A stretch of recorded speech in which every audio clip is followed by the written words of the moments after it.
Good day, Mel Mariah.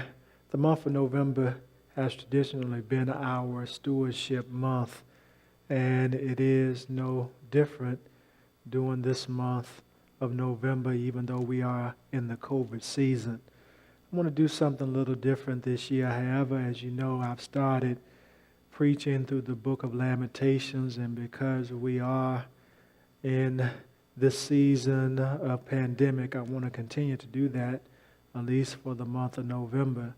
But also I want to give a few snippets that will help us to deal with our finances during this month and in the months to come.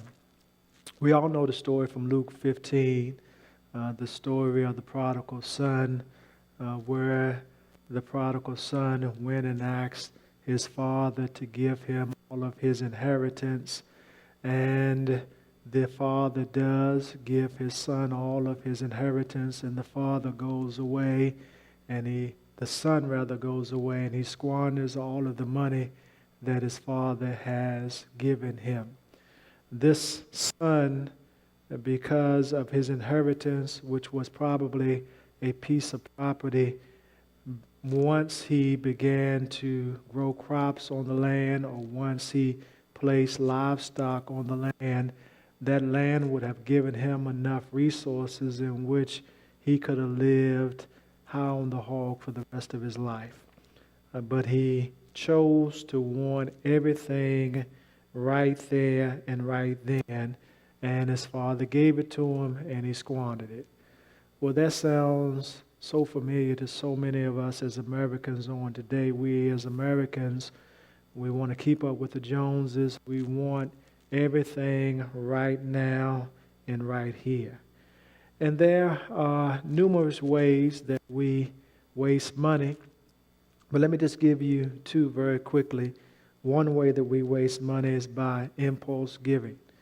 You ever gone to the grocery store to pick up one thing, and then by the time you left the grocery store, you had picked up 10 or 12 things, and probably numerous of those things were already in your refrigerator or in your cabinets? Well, one of the things that we do not need to be doing during this pandemic is impulse spending.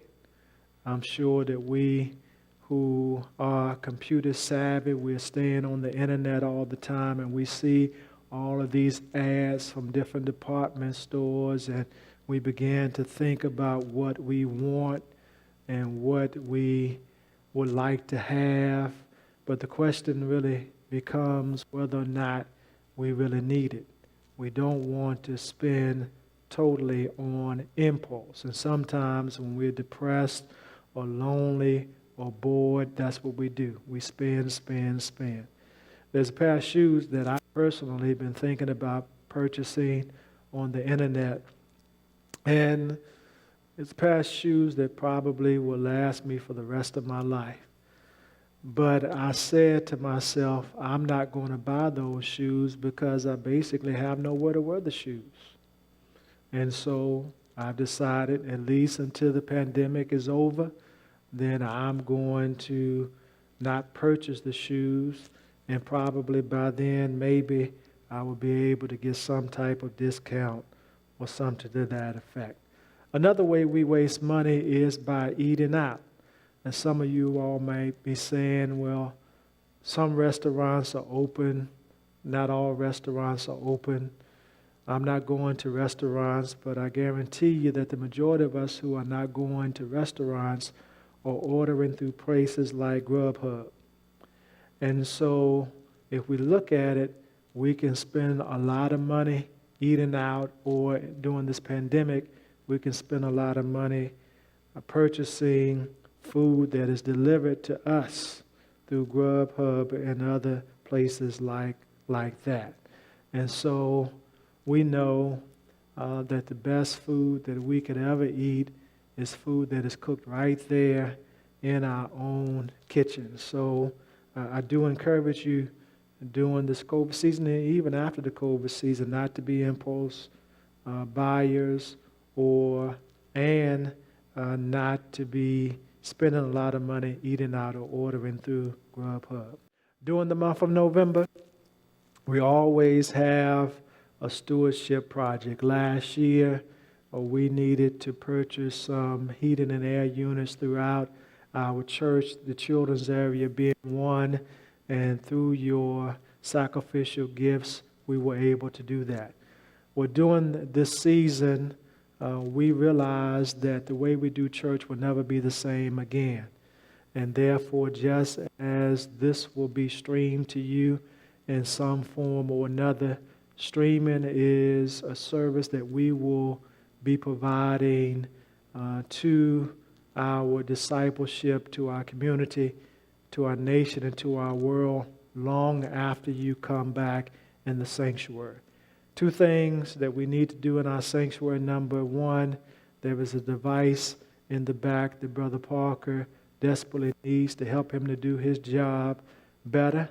And that device is $5,000. And then above me, we need to add some lighting so that the whole stage can be lit. And we're anticipating that that is going to be about $1,000. So we're trying to raise $6,000 during this stewardship month. So I'm asking you to please give a little extra. And as you give through your envelopes, you can just write Stewardship Month or Stewardship Project. As you give through Givelify, the Cash App, or PayPal, in the information section, you can also put Stewardship Month or Stewardship Project so we can better spread the gospel of Jesus Christ and do it in a way that gives God glory and makes you proud. God bless you, and may heaven smile upon you. Be safe, wear your mask, social distance, and we hope to see you soon.